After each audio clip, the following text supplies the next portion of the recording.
오늘 말씀 제목 함께 따라하실까요? 그들은 그렇더라도 우리는 어떻습니까? 그들은 그렇더라도 우리는 어떻습니까? 오늘은 베드로후서 연속 설교 5번째 시간입니다. 대림절 첫 번째 주일로 이제 성탄의 소식이 곧 들려올 것을 기대하며 여러분에게 위로의 메시지, 특히 편안한 따뜻한 메시지, 소망의 메시지 전해야 할 것 같은 날인데, 오늘 하나님은 저에게 참 대림절 첫 번째 주일에 설교하기 난감한 본문을 주셨습니다.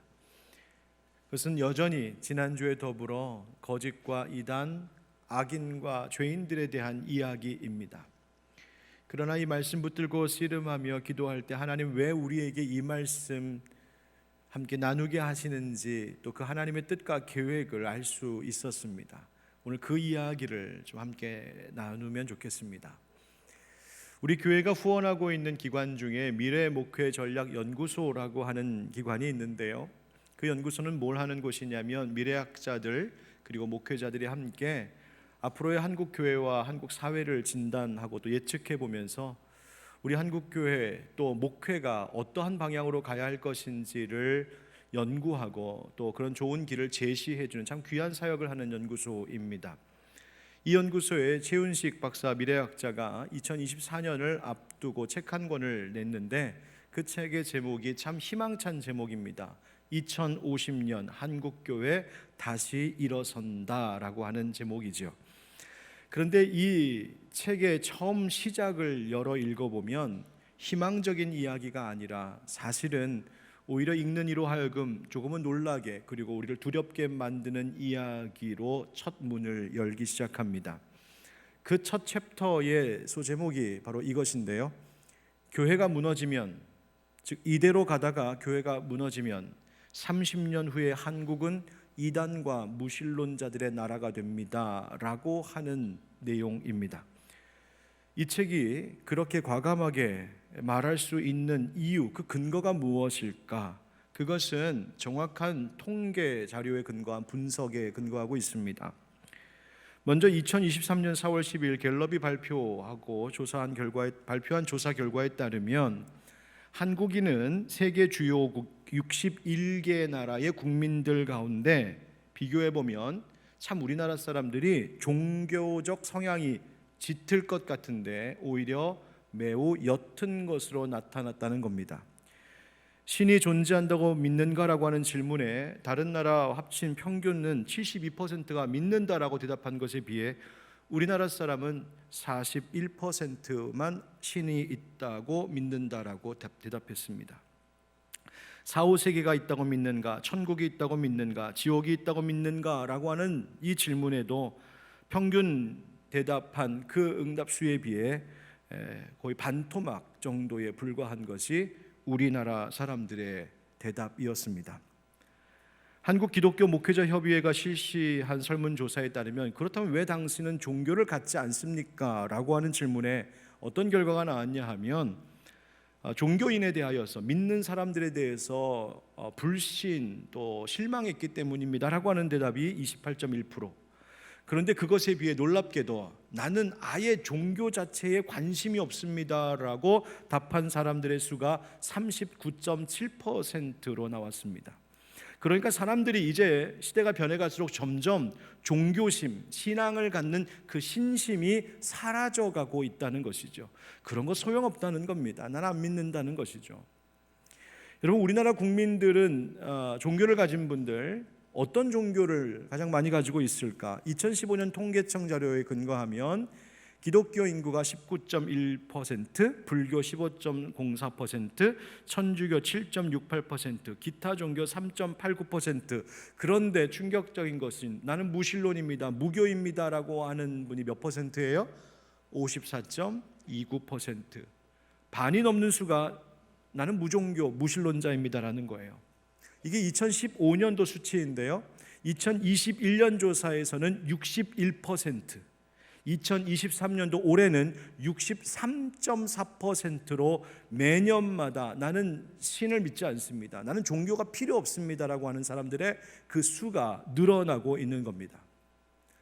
또 한 가지 이 책에서 미래를 예측해 본 것이 하나 있는데, 그것은 앞으로 50년 후에, 즉 2070년도가 되면 각 종교마다의 인구가 어느 정도 될까 하는 것입니다. 지난 5년에서 10년 과거에 변화되어 것을 보면 이런 추세로 각 종교의 인구수가 변화되고 있구나라는 걸 알 수 있지요. 그런데 그 추세가 어떤 것이냐면 기독교는 매년 연평균 1%씩 계속 지난 10년 동안 줄어왔고, 천주교는 2.8%씩, 불교는 3.3%씩 감소해 왔다는 결과입니다. 그런데 충격적인 것은 이단들, 여기서 이단이란 기독교 이단만이 아니라 다른 모든 타 종교의 광범위한 의미에서의 이단인데, 그 이단은 연평균 오히려 1%씩 상승하고 있었습니다. 자, 이와 같은 추세를 향후 30년, 50년에 그대로 그것을 반영해 보면 다음과 같은 그래프가 만들어진다는 거예요. 앞에 보시면 우리나라의 종교인별 총 인구 변화 그래프, 막대 그래프가 있죠. 뭐 색깔이 막 복잡하니까 간단하게 설명을 해드리면, 이것이 지금 5년 단위마다 그래프를 좀 표시해놨는데, 제일 높게 솟구친 짙은 군청색의 막대 그래프, 제일 높게 올라와 있는 것들은 뭐냐면 지난 과거의 시간 동안, 또 앞으로 30년, 50년 동안 5년 단위로, 즉 믿지 않는 사람들, 종교를 믿지 않는, 즉 갖지 않은 무종교인, 무신론자들의 수가 저렇게 증가한다는 것입니다. 갈수록 인구 자체가 줄기 때문에 조금 줄어들어가고 있긴 하지만, 어쨌든 이 무신론자들의 수가 전체 인구의 반을 훌쩍 뛰어넘는 수가 계속된다는 거예요. 제일 높은 그래프 바로 옆에 보면 갈색으로 붙어있는 그래프 하나가 쭉 보이죠. 그게 바로 종교를 가진 분들의 인구수입니다. 점점점 갈수록 수가 줄어들어가고 있지요. 그러면 저 종교인들은 어떤 종교들을 가진 사람들의 수일까? 그것이 옆에 짧게 있는 색깔의 그래프들입니다. 맨 왼쪽에 있는 오렌지색의 그래프가 바로 기독교 인구 수이고요. 그 옆에 바로 노란색이 천주교, 그 옆에 하늘색이 불교입니다. 차이는 있지만 모든 종교가 점점점 그 수가 줄어들고 있습니다. 그런데 그 사이에 연두색으로 표시된 것이 하나 있는데, 처음 2015년도 그래프에 보면 굉장히 적습니다. 그런데 그 수가 갈수록 조금씩 늘어나고 있는데, 그게 바로 이단들의 인구수입니다. 그런데 이것이 향후 10년, 20년, 30년, 40년, 50년 이대로 그대로 가게 되면 어떤 결과가 벌어지는가? 기독교 인구수보다 이단들의 수가 더 많아진다는 거예요. 여기서 더 심각한 것은 무엇이냐면, 기독교 인구라고 하는 이 인구수에는 어떤 사람들까지 포함되어 있느냐? 여러분, 요즘 하는 말로 가나안 성도라는 말 많이 들어보셨죠? 그게 뭐예요?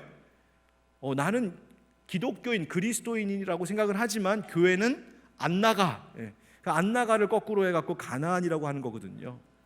나는 안 나가. 그게 가나안 성도예요. 그 가나안 성도들의 수까지 포함시킨 수예요. 여러분, 우리나라 기독교인이라고 말하는 사람들 중에 가나안 성도가 얼마나 되는지 아십니까? 한목협 통계를 보면 2013년도에는 10.5%, 2017년도에는 23.3%, 올해 2023년은 전체 나는 기독교인입니다라고 하는 사람 중에 29.3%, 거의 30% 가까이의 수가 나는 기독교인이라고 생각하지만 교회는 안 나갑니다. 교회 갈 필요성을 못 느끼겠습니다 라고 대답하시는 분들이라는 거예요. 결론적으로 말씀드리면 앞으로 50년도 채 되지 않았을 시점이 되면 한국 사회는 전체 인구의 거의 80%가 무신론자들이요, 반면 가나안 성도들을 포함한 기독교인의 수는 고작 180만 명 정도로 확 줄어들 것이다 라고 보고 있습니다. 전체의 6.67%입니다. 바로 이러한 통계와 이러한 예측이 이 책에서 30년 후에 한국은 이단과 무신론자의 나라가 된다라고 감히 말하고 있는 이유입니다.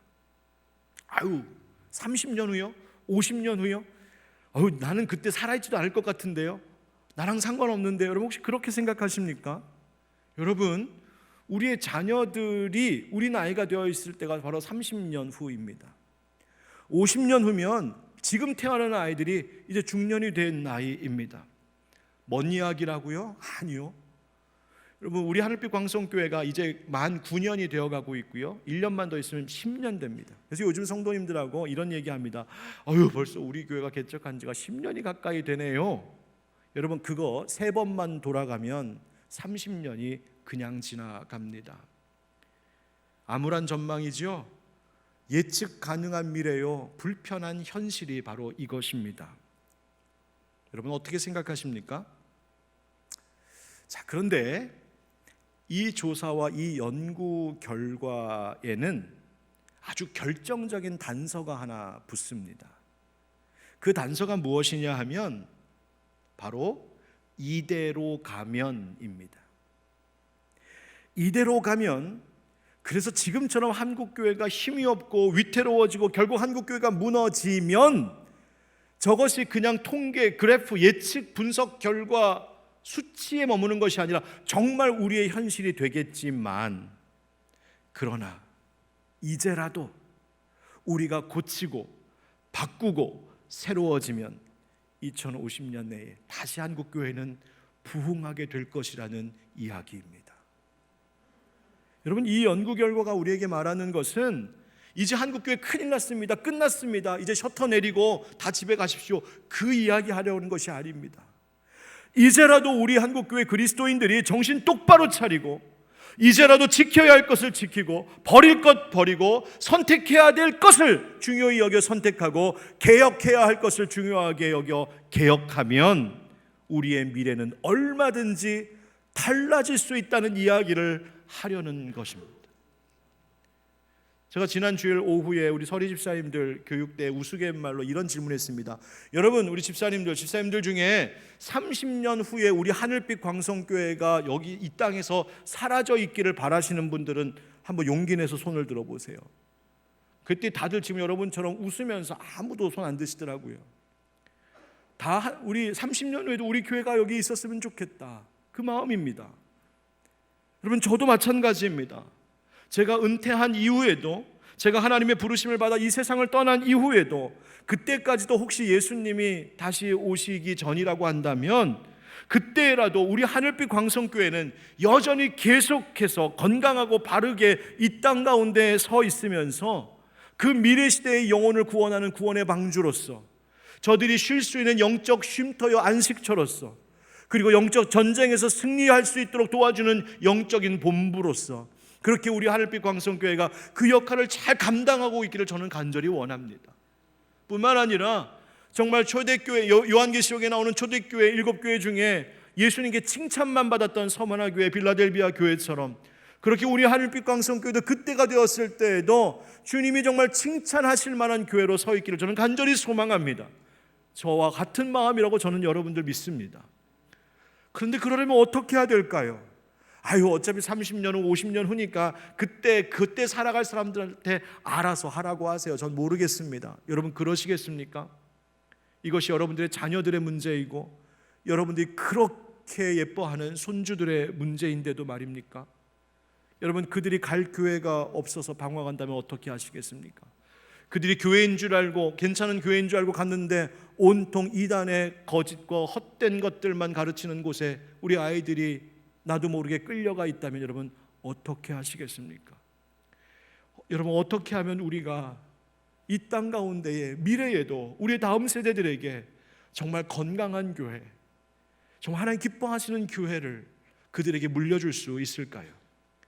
그것은 지금 우리가 어떤 교회를 세우고, 지금 우리가 어떤 전통과 유산을 물려주고, 우리가 지금 바로 2023년에서 24년으로 넘어가는 바로 이때에 우리가 어떤 영적 DNA를 가지고 우리의 아이들에게 그것을 전수해 주느냐가 중요한 것입니다. 그런 면에서 지난주에 이어서 우리가 함께 지금 나누고 있는 이 베드로후서 2장의 이 말씀은 잠들어 있었던 우리 영혼들을 일깨우고 잘못된 길로 들어서고 있었던 우리의 발걸음을 고쳐 제자리로 돌아오게 하는, 바로 우리에게 큰 경각심을 불러일으키는 하나님 경고의 말씀입니다. 오늘 본문의 말씀을 읽어보면 그 표현과 어조가 굉장히 직선적이고요, 적나라합니다. 어우, 야, 이렇게 베드로가 무섭게 말하네, 하나님 엄청 세게 말씀하시네, 막 그렇게 느껴지는 표현들이 막 나옵니다. 왜 그럴까요? 여러분, 우리 하나님은요, 죄의 문제에 있어서만큼은 애둘러 말씀하지 않으십니다. 하나님은 죄악된 것은 반드시 죄라고 딱 집어 말씀하십니다. 적당히 그럴 수 있지 하면서 가리고 덮어두지 않으십니다. 하나님은 있는 그대로를 말씀하시고 드러내세요. 선한 일, 선한 것, 잘한 것은 그래 잘했다, 너 정말 칭찬받을 만하다 말씀하시면서 동시에 악한 일, 잘못된 것, 타락한 것에 대해서는 그건 죄야, 그건 잘못된 거야, 그 길 가면 죽어, 하나님 말씀하십니다. 어물쩍 넘어가시지 않으신다는 말입니다. 여러분, 당연한 것 아니겠습니까?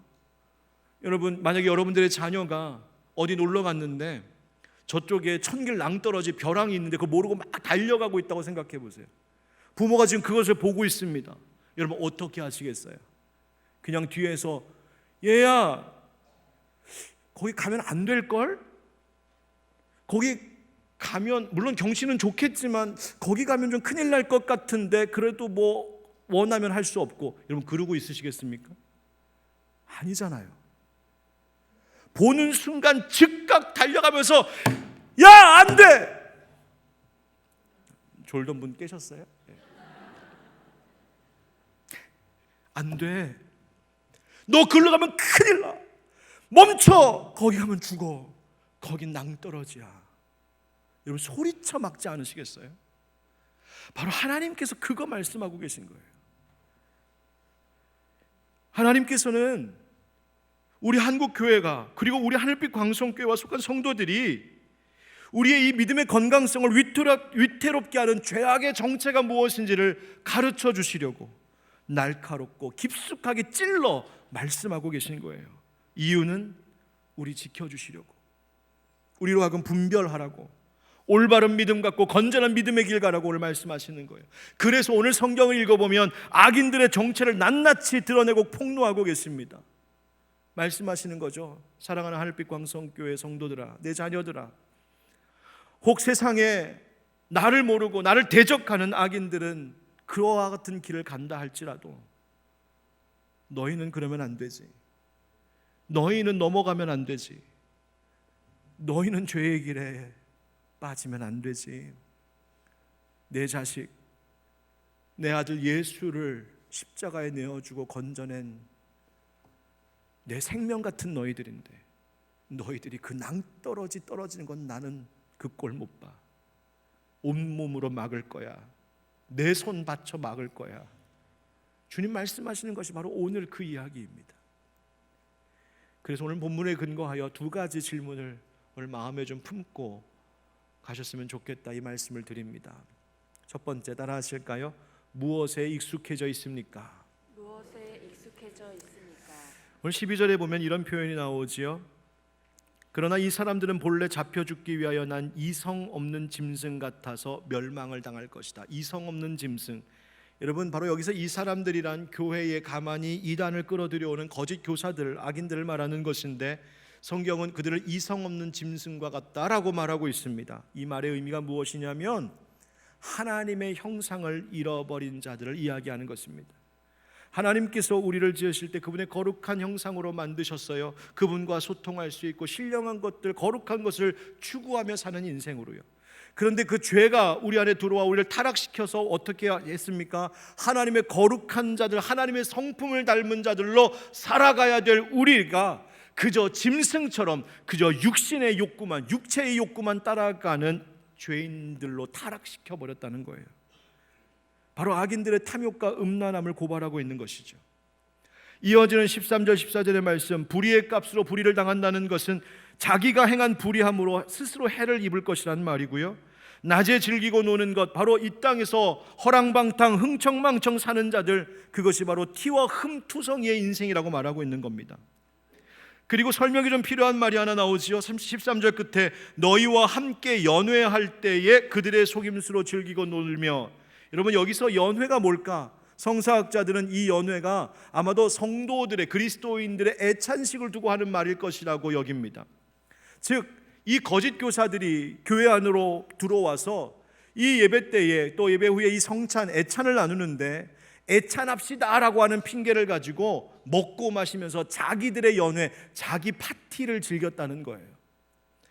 주님을 예배하고 주님의 그 희생과 그 사랑을 기억하는, 오늘도 우리가 함께 성찬 나누게 될 텐데, 이 예수님의 십자가 사랑을 기억하는 이 귀한 성찬, 애찬의 자리를 자기들 먹고 마시는 유희의 자리로 타락시켜버린 악인들이라는 것입니다.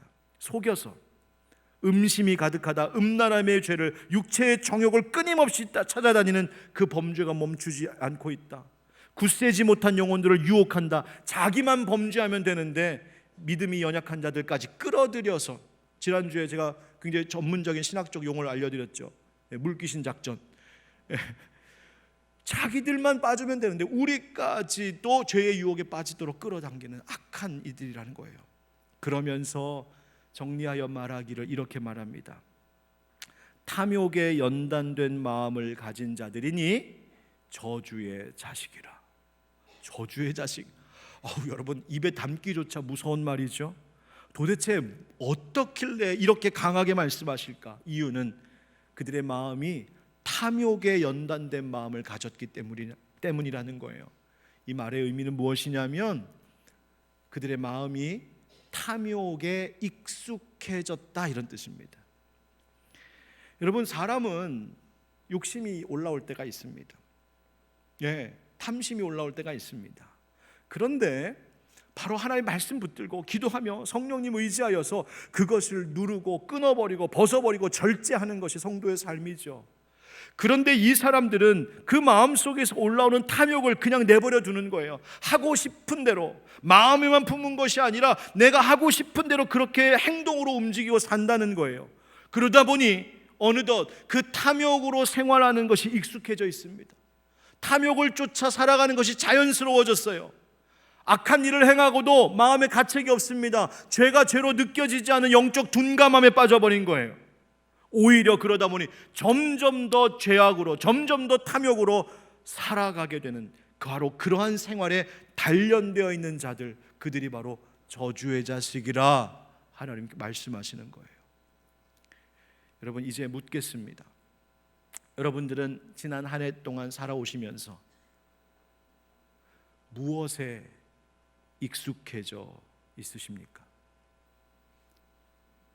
훈련이라고 하는 것은 무엇을 되풀이하고 연습하여서 그것을 배우고 익히는 것을 말하죠. 그럼 지난 한 해 동안 무엇을 되풀이하셨고 무엇을 익히셔서 훈련되셨습니까? 운동선수들은 훈련합니다. 군인들도 훈련합니다. 그것이 몸에 딱 익어야 되거든요. 그런데 여러분, 그리스도인들에게도 훈련이 있다는 사실 아십니까? 그것은 바로 다름 아닌 성도들이 해야 할 경건의 훈련입니다. 말씀의 훈련을 통하여서 말씀이 나에게 친숙해지고 그 말씀이 내 생활로 체화되는, 그래서 거룩한 삶을 사는 것이 익숙해지는 것, 그것이 성도의 성장입니다. 기도의 훈련을 통하여서 하나님과 소통하는 것이 친밀하여지고 쉬지 말고 기도하라는 말씀이 어색하지가 않고, 그래서 내가 하루의 일과가 아무리 바빠도, 아무리 시간이 없어도, 아무리 분주하고 급해도 모든 일에 있어서 말씀과 기도가 가장 먼저 되는 것, 이러한 삶의 패턴이 익숙해진 거룩한 성도의 삶으로 훈련되어야 합니다. 예배의 훈련을 통하여서 하나님 앞에서 하나님과 함께 더불어 살아가며 찬양하며 사는 삶이 익숙해져 있어야 하고, 섬김과 봉사를 통하여서 예수님 닮은 삶을 살아가는 것이 익숙해져야 합니다. 그런데 여러분, 어떠신가요? 지난 한 해 동안 무엇을 훈련하셨고 무엇에 익숙해져 계십니까? 혹시 안일한 신앙생활, 태만한 예배생활, 몸만 왔다 갔다 하는, 아니 그마저도 하지 않는 교회 생활에 그저 익숙해져서 나는 몰랐는데 나도 가나안 성도였네, 오늘 혹시 깨달은 분은 없으십니까? 아니 그보다 더 벗어나서 혹 여러분 가운데 육체의 소욕을 따르고 탐욕과 정욕을 따라 살고 세상에 부정하고 불의한 것, 타락한 것과 손을 잡고 그것을 벗하며 행하면서도 아무렇지 않다고, 그럴 수 있지 않냐고, 다들 그러고 살고 있지 않냐고, 혹시 죄악에 단련된 마음으로 살아가고 계시지는 않으십니까? 어떻게 되돌릴 수 있을까요? 제가 가끔 아침에 새벽기도 나올 때나 아니면 새벽기도 끝나고 잠시 집에 잠깐 들어갈 때에 마주치는 이웃이 하나 있는데, 항상 나올 때 이만한 큰 가방 하나 어깨에 딱 메고 나오십니다. 뭘까요? 골프백입니다. 골프 가방. 야, 그분은 얼마나 열심히 하는지. 야, 우리 교회 성도님들이 저렇게 열심히 새벽을 깨우며 일어나면 얼마나 좋을까 할 정도로 골프백을 다 아침마다 나오십니다. 열심히 정말 운동하시고 골프 치세요. 여러분, 전 잘 몰라서 궁금한데, 여러분, 골프 스윙 자세가 몸에 딱 익으려면 그 자세로 한 몇 번 정도 휘둘러야 몸에 익혀집니까? 연습장 몇 번, 일주일에 몇 번 가고 몇 시간 동안 똑같은 자세로 휘둘러야 필드에 나가서도 똑같이 그 자세가, 그리고 그 비거리가 나오는 겁니까? 여러분, 골프 치시는 분들한테 제가 뭐라고 하는 게 절대 아닙니다. 열심히 하십시오. 운동하십시오. 그런데 제가 궁금한 것은 그것입니다. 내 육신의 연단을 위하여서 열심히 하는 것만큼 성도로서 경건의 훈련도 하고 계시냐 묻고 싶습니다. 여러분, 어디에 익숙해져 계시고 여러분의 생활 패턴은 무엇에 길들여져 있습니까? 디모데전서 4장 말씀에 망령되고 허탄한 신화를 버리고 경건에 이르도록 네 자신을 연단하라. 육체의 연단은 약간의 유익이 있으나 경건은 범사에 유익하니 금생과 내생에 약속이 있느니라. 아멘. 사랑하는 성도 여러분, 지난 11개월 동안 혹 내 마음도 내 생활 패턴도 그저 세상의 것에만 연단되어서 익숙해졌다면 오늘 이 예배 가운데 다시 한번 하나님 앞에 회개하고 경건의 훈련으로 성도의 삶으로 익숙해지는 우리의 삶으로 되돌아오실 수 있기를 예수님의 이름으로 축원드립니다. 두 번째 질문 하나만 더 하겠습니다. 따라합시다. 누구의 종으로 삽니까? 누구의 종으로 삽니까? 오늘 성경에 보면 그 악인들을 빗대어 구약에 나오는 한 인물로 설명을 하는데요, 민수기 22장에 나오는 부올의 아들 발람이라고 하는 사람입니다. 15절 16절의 말씀을 제가 그냥 말로 설명을 좀 해드리겠습니다. 이스라엘 백성이 출애굽에서 광야 행진을 할 때에 이 이스라엘 백성들이 온다는 소식을 모압의 왕 발락이라고 하는 왕이 듣습니다. 그런데 듣자 하니 이 이스라엘 백성들이 얼마나 강한지, 그리고 그들이 섬기는 여호와라고 하는 신이 얼마나 전쟁에 능한 신인지 이방 족속하고 붙었다 하면 이긴다는 소식이 들려옵니다. 겁을 먹었죠. 그래서 모압 왕 발락이 수를 냅니다. 어떤 수냐면 발람이라고 하는 자에게 저 이스라엘 백성들 좀 저주하는 기도를 해달라고 부탁을 합니다. 그래서 사람을 보냈어요. 복채를 지어줬어요. 그런데 마침 그때 하나님께서 이 발람에게 나타나셔서 경고하십니다. 하지마, 절대 하지마. 저 이스라엘은 내가 복 주려고 선택한 백성이니 건들 생각도 하지마. 하나님께서 멋지게 막아주셨어요. 그래갖고 발람이 깜짝 놀라고 나 못하겠다고, 안 한다고 하죠. 그런데 이 발락 왕이 한 번 더 꼬드깁니다. 이번에는 사람들만 보내는 게 아니라 은금, 온갖 물질, 좋은 거 선물 쫙 보내갖고 좀 해달라고. 그랬더니 이 발람이 이 물질의 눈이 어두워져서 그 길로 발락한테 갑니다. 가는데 나귀 타고 가는 거예요. 나귀를 타고 가는데 갑자기 나귀가 가다가 길에 턱 하고 멈추는 겁니다. 내가 그 브레이크를 밟았어요. 뭔 일인가, 이런 적이 없었는데 하고서 채찍으로 막 때렸거든요. 그랬더니 나귀가 가지는 않고 앞으로는 못 가고 자꾸만 밭으로 도망가려고 하는 거예요. 또 때렸어요. 이유가 있었어요. 발람의 눈에는 보이지 않았지만 이 나귀의 눈에는 무엇이 보였냐면 그가 가는 길 앞에 여호와의 사자가 무시무시한 칼을 딱 서서 들고는 그 길을 가로막고 있었어요. 그런 나귀가 깜짝 놀라 무서워서 못 가는 거죠. 자꾸만 가자고 하니까 좀 가다가 멈칫하다가는 이제 양옆에 포도원이 밭이 있는데 그 포도원 담장이 그 길을 가로막고 있으니까 앞으로도 못 가고 옆으로도 못 가죠. 그러니까 담장에 계속 나귀가 막 비비면서 피하려고 하잖아요. 그러니까 발람이 또 채찍으로 막 때렸습니다. 그랬더니 그때 하나님께서 이 나귀의 입을 열어서 이렇게 말하게 합니다. 그러니까 짐승이 지금 사람에게, 주인에게 말하는 거예요. 이봐, 왜 날 때리는데? 내가 당신의 말을 어긴 적이 있었나? 근데 내가 지금 이러는 건 무슨 이유가 있지 않겠어? 왜 날 때려? 나귀가 주인한테 말을 하는 거예요. 바로 그때 하나님께서 발람의 눈을 딱 여시니 그 길 앞에 칼을 빼든 여호와의 사자가 무시무시하게 그 길을 가로막고 있는 것, 다시 말하면 그 이스라엘 백성들을 지키시려고 버티고 서 있는 모습을 바로 그 나귀도 이제는 발람도 보았다는 전설 따라 아닌 구약 성경의 이야기입니다. 바로 그 이야기예요. 여러분, 이 말씀이 뭘 해주고 있는지 아십니까? 하나님의 은혜와 하나님의 경고를 무시하고 은금과 같은 물질의 허무한 것을 쫓아 살아가는 이들이 얼마나 어리석은지, 하나님은 짐승의 입을 열어서라도 그를 책망하신다는 겁니다. 세상의 허무한 물질 쫓아 살아가는 그 인생이 짐승만 못하다는 것입니다. 그래서 17절에 보면 그들은 물 없는 샘이라고 말해요. 물 없는 샘이 뭡니까? 목마른 사람이 저기에 샘이 있는 줄 알고 막 달려가 딱 봤더니 물이 싹 바닥나 있다. 얼마나 허무합니까?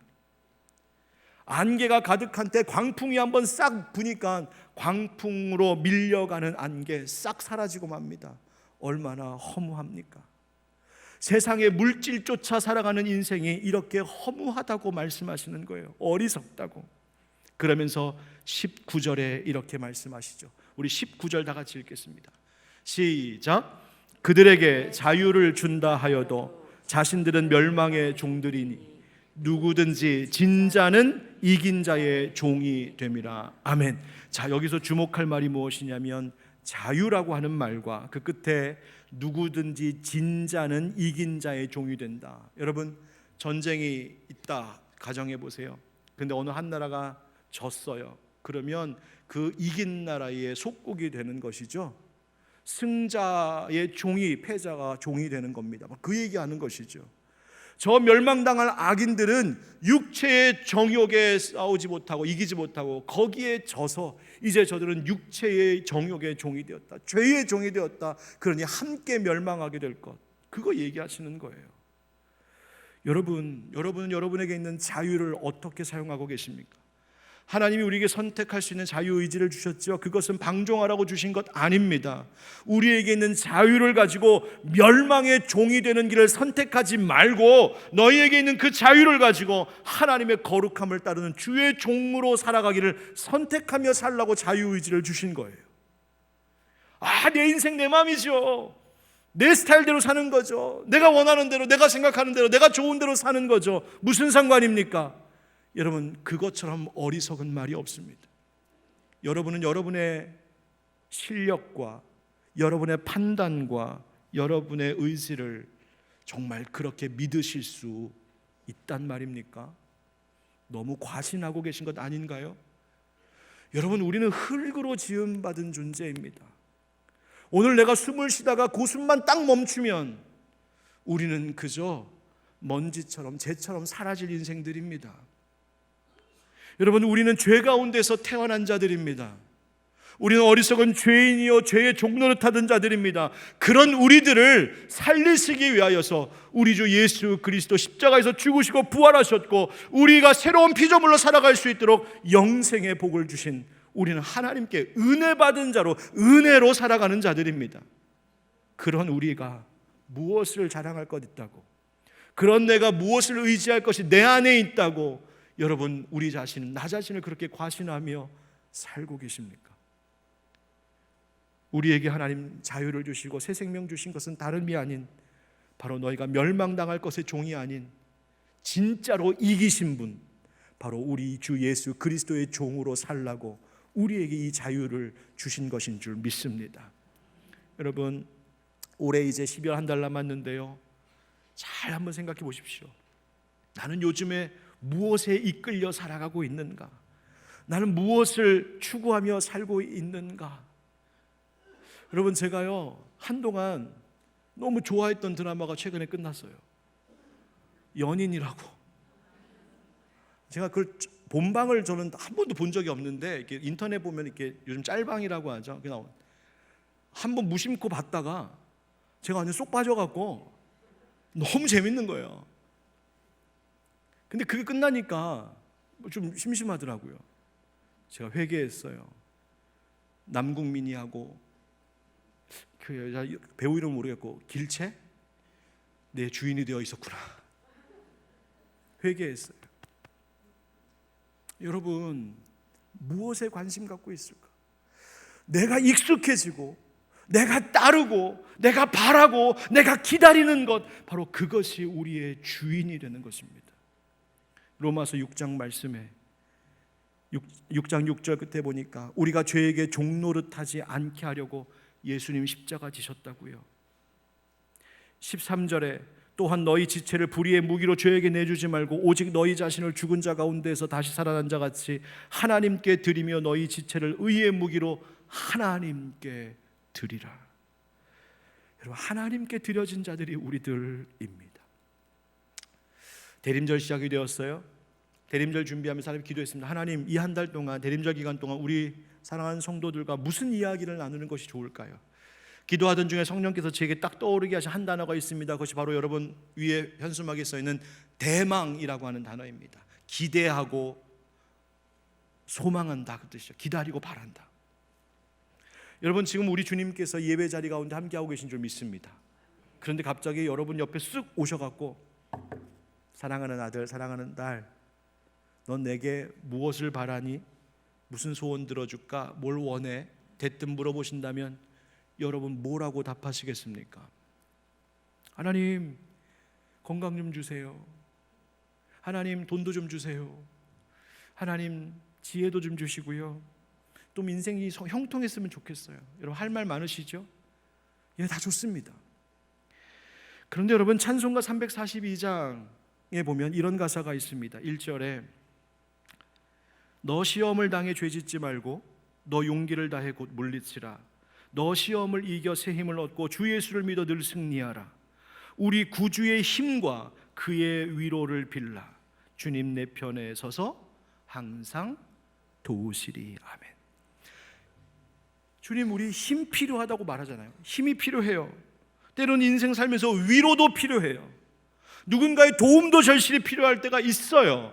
그런데 이 찬양에서 우리 가운데 말하는 것이 무엇이냐면 그 힘과 그 위로와 그 도움을 주는 분이 따로 있다는 거예요. 그것은 세상의 다른 것이 아닌 바로 진짜 이기신 분, 바로 우리 주님이라고 말해주고 있어요. 그러니 다른 것 구하기 전에 우리가 대답해야 될 게 뭔지 아십니까? 주님, 나 다른 것도 필요한 거 주님 다 아시잖아요. 그런데 내가 진짜 기대하고 소망하는, 내가 대망하는 것은 그 모든 것을 주실 수 있는 주님뿐이에요. 여러분, 이것이 우리의 고백이 되어야 되는 거예요. 그래서요, 옛초대교회 성도들은 모든 예배 때마다 찬송과 기도에 이 고백을 항상 드렸답니다. 우리도 한번 같이 읽어보실까요? 시작. 이것들을 증언하신 이가 이르시되 내가 진실로 높이 오리라 하시거늘 아멘. 주 예수여 오시옵소서. 주 예수의 은혜가 모든 자들에게 있을지어다. 아멘. 바로 이것이에요. 이거. 주님 오십시오. 제가 그래서 하나님, 그래서 이 대림절에 이 말씀 나누게 하시는군요. 세상의 헛된 것에 종이 되지 아니하고 다른 것 추구하며 사는 것 아니라 오직 다시 오실 예수님만 바라보며 살라고요. 여러분, 오늘 이 말씀 붙들고 이 12월 한 달 대림절 기간 동안에 나의 주인 되었던 다른 모든 것 내려놓고 오직 다시 오실 예수님만을 주인으로 고백하는 그런 믿음의 백성들 되시기를 예수님의 이름으로 축원드립니다.